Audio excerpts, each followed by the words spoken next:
Cranial nerve 1 is the olfactory nerve. Test the sense of smell by presenting the patient with familiar non-irritating odors. First, make sure that each nasal passage is patent by compressing one side of nose and asking the patient to sniff through the other. Then ask the patient to close both eyes, occlude the nostrils and test the smell in the other with substance like cloves, coffee, soap, vanilla. Avoid noxious odors like ammonia that might stimulate cranial nerve 5. Ask the patient to identify each odor. Test smell on the other side. Normally, the patient perceives odors in each side and identifies them correctly. Cranial nerve second, that is the optic nerve. To test the acuity of central vision, use a valid Snellen chart. Position the patient 20 feet from the chart. Patient who wear glasses other than reading should put the glasses on and ask the patient to cover one eye with the card to prevent looking through the finger and to read the smallest line of the plane possible. A patient who is not able to read the largest letter should position closer to the chart, note the intervening distance, identify the smallest line of plane with the patient can identify more than half of the letters. Record the visual acuity designated at the site of the line along the use of the glasses if any. Visual acuity can express in two numbers. The first indicates the distance of patient from the chart and the second one is the distance at which the normal eye can read the line of the letters.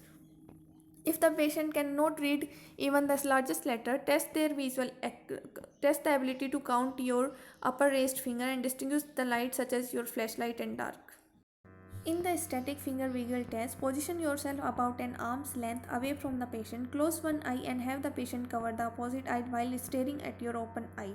So for example, when the patient covers the left eye to test the visual field of the patient's right eye, you should cover your right eye to mimic the patient's field of view. Place your hand about 2 feet apart out of the patient's view, roughly lateral to the patient's ears.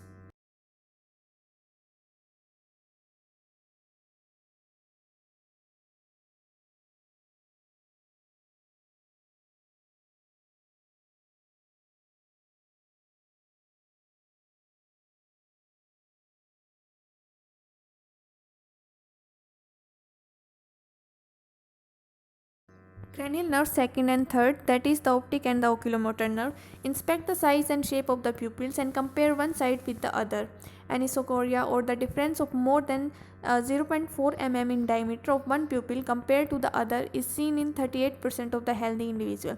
Test the papillary reactions to the light. Also check the near response to the papillary constriction, convergence and accommodation of the lens. The cranial nerve third, fourth and the sixth, that is the oculomotor, trochlear and the abducens nerve. To test the extraocular movements in the six cranial directions of the gaze and look for the loss of the conjugate movement if any of the direction which causes the diplopia. Check the convergence of the eyes, identify any nystagmus which is in the involuntary jerking movement of the eyes with the quick and the slow-mo components. Look for the ptosis which is the dropping of the upper eyelid, slight difference in with the palpebral fissure with the normal variant in approximately one-third of the patient.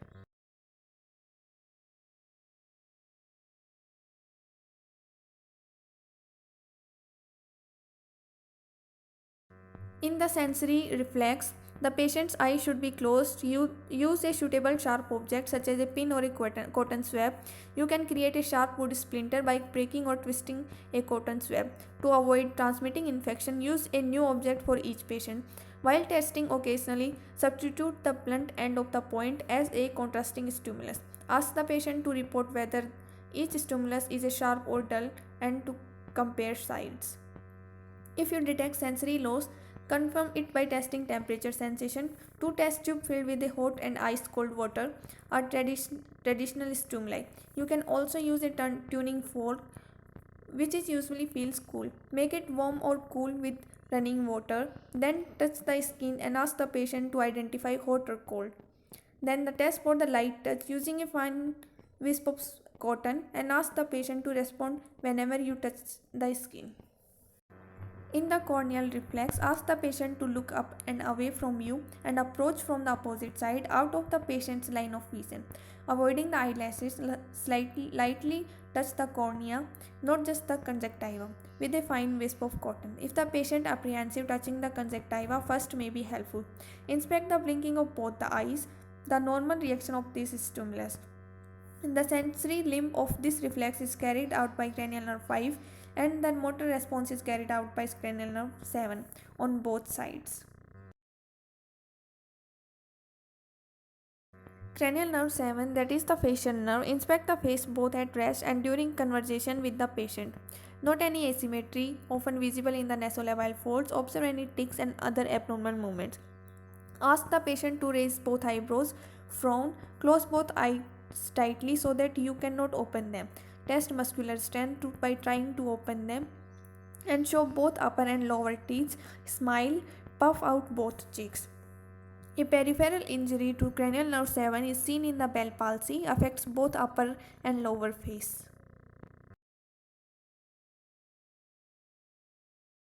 Cranial nerve 8, that is the acoustic and the vestibular nerve, assist the hearing with the whispered voice test. Ask the patient to repeat number whispered into one ear while blocking or rubbing your finger next to the contralateral ear.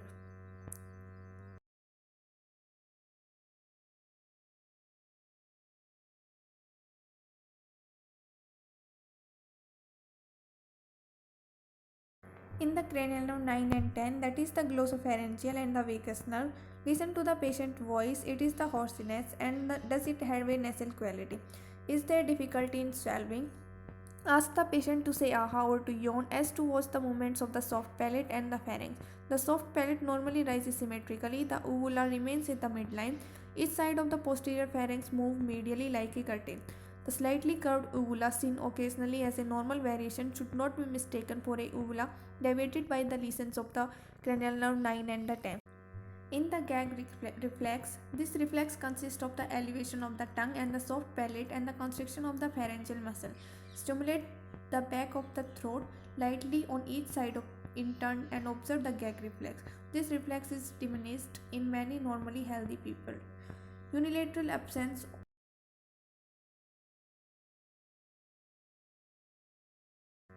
The cranial nerve 11 is the spinal accessory nerve. Standing behind the patient, look for the atrophy fasciculations in the trapezius muscle and compare one side with the other. Fasciculations are fine, flickering, irregular movements in a small group of muscle fiber. Ask the patient to shrug both shoulders upward against your hand. Note the strength and contraction of the trapezius.